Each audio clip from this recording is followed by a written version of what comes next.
Hi mga kaibigan, followers and subscribers, kapwa ako mga kalagalag, ka-OFW. Dito na naman po ulit ako sa aming kusina at ako'y naghahanda ng aking baon para bukas sa trabaho. Gagawin ko ay gagataan ko siya, ginataang gulay.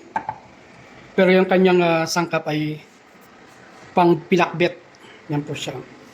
Ito po yung aking dried shrimp, ang aking dry dilis or anchoby, sitaw, talong, ampalaya,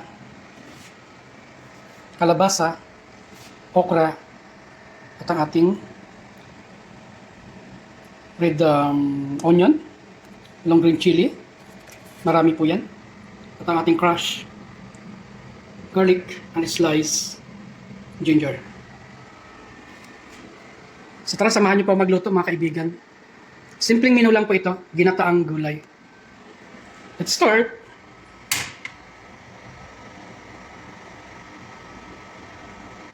So my first tip is isangag po muna itong anchoby para maging crispy siya.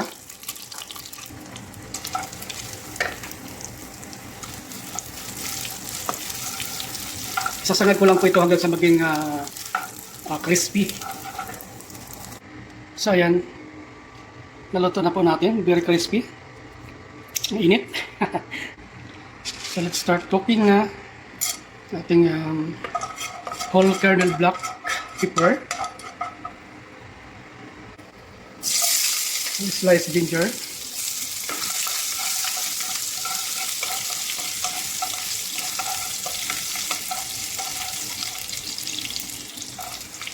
crushed garlic,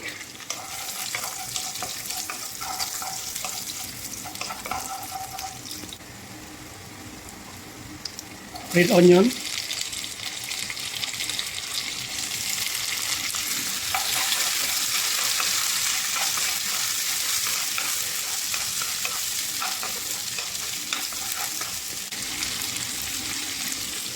ang dry shrimp,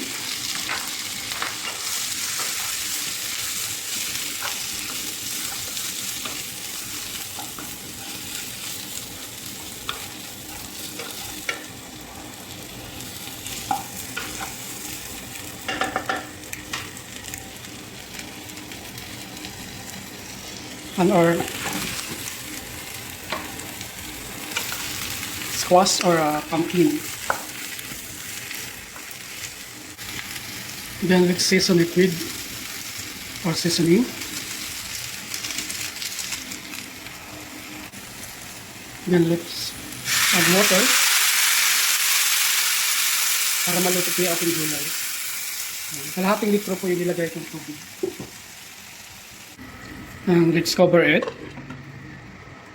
Hintayin po natin mga 3 minuto bago po natin buksan para mabilis maluto po yung ating hard vegetables, yung pumpkin. So after 3 minutes, titignan na po natin. Mag-add na po tayo ng ground black pepper,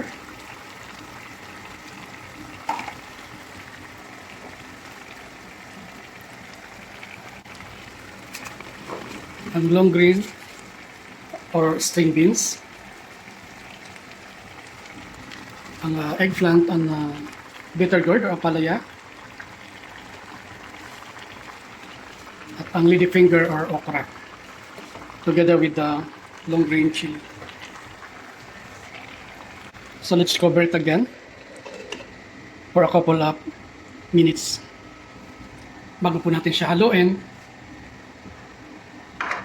at lagyan ng ating coconut cream.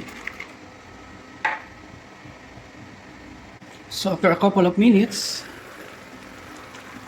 yan, stick na. Medyo marami ating gulay mga kaibigan, kaya medyo nahirapan din ako maghalo. So I have to put down first the camera at ayusin ko yung paghahalo. So at this point, nahalo ko na ng maayos yung gulay. Binaba ko muna yung camera kasi ang hirap maghalo na may hawak ang camera. At this point, i-add ko na po yung coconut cream. Yan po mga kaibigan. Hindi ko na po ito tatakpan para hindi malabog yung ating gulay. hayaan ko na lang po kumulo yung mantika, yung coconut cream, hanggang sa totally maluto yung coconut cream at the same time yung ating gulay. Bago ko ilalagay itong ating sinangag na anchovies. So ayan, nakulo na po. We'll wait for another couple of minutes again. So after a couple of minutes, yan, okay na po yung ating gata. We have to add na the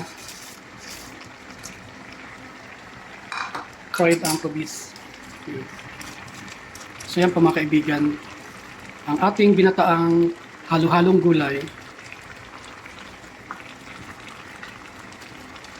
So that's it mga kaibigan. Luto na po ang aking napakasarap na ginataang gulay.